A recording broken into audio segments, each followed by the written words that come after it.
पिछले 47 साल में चांद पर अंतरिक्ष यान भेजने की रूस की ये पहली कोशिश है। रूस ने 1976 में अपना पहला मून मिशन लॉन्च किया था।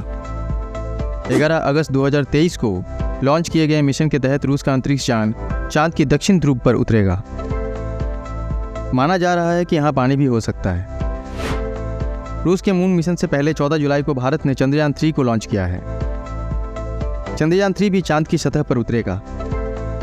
रूस का यह अभियान की होड़ चीन और अमेरिका की मून मिशन से भी है। अमेरिका और चीन ने चांद के दक्षिण ध्रुव पर अंतरिक्ष यान उतारने के लिए एडवांस मिशन शुरू किया है। रूस की स्पेस एजेंसी रोसकॉस्मोस के मुताबिक लूना 25 को सोयूज़ 2.1B रॉकेट से बोस्टनो कोस्मोड्रोम में लॉन्च किया गया। ये जगह मॉस्को से करीब 5550 किलोमीटर पूर्व में है। सोयूज़ 2.1B रॉकेट का ऊपरी हिस्सा लॉन्च करने के 1 घंटे बाद इसे पृथ्वी की कक्षा से बाहर की ओर धकेलेगा और चांद की ओर ले जाएगा। लूना 25 में रोवर और लैंडर हैं। इसके लैंडर का वजन 800 किलो है।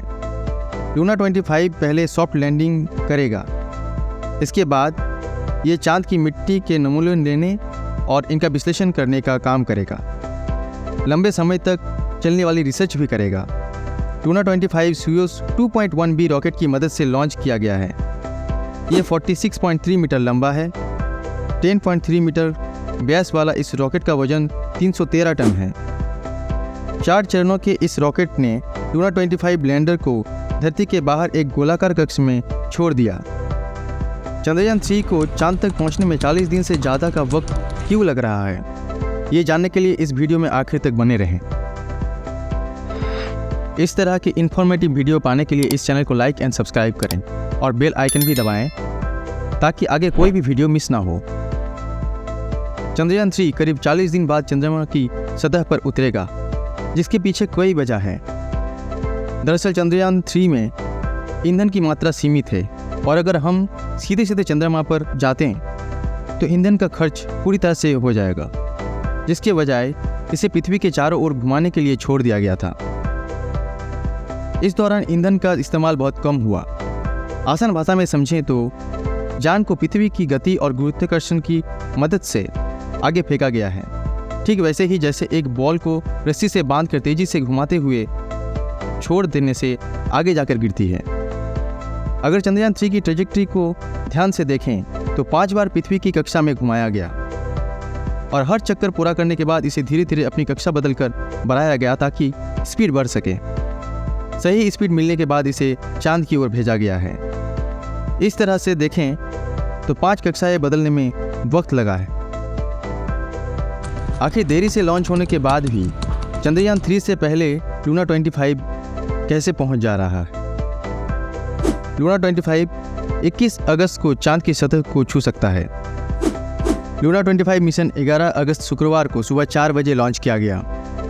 पहले इसके 23 अगस्त को चांद की सतह को छूने की उम्मीद जताई जा रही थी, लेकिन अब इसके 21 अगस्त को वहां पहुंचने की उम्मीद जताई जा रही है।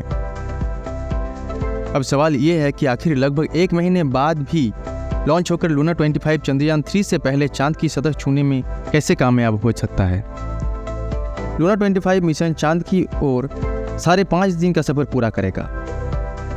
वहां 100 किलोमीटर की कक्षा में 3 से 7 दिन बिताने के बाद चांद की सतह पर उतरेगा। चंद्रयान 3 मिशन लूना 25 मिशन के बाद चांद की सतह पर पहुंच सकता है। इसकी वजह यह है कि चंद्रयान 3 लूना 25 मिशन की तुलना में लंबा रास्ता तय कर रहा है। दरअसल चंद्रयान 3 अपने सफर के जरिए पृथ्वी और चंद्रमा के गुरुत्वाकर्षण का लाभ लेना चाहता है। इससे ये काफ़ी कम ईंधन पर सफ़र करेगा।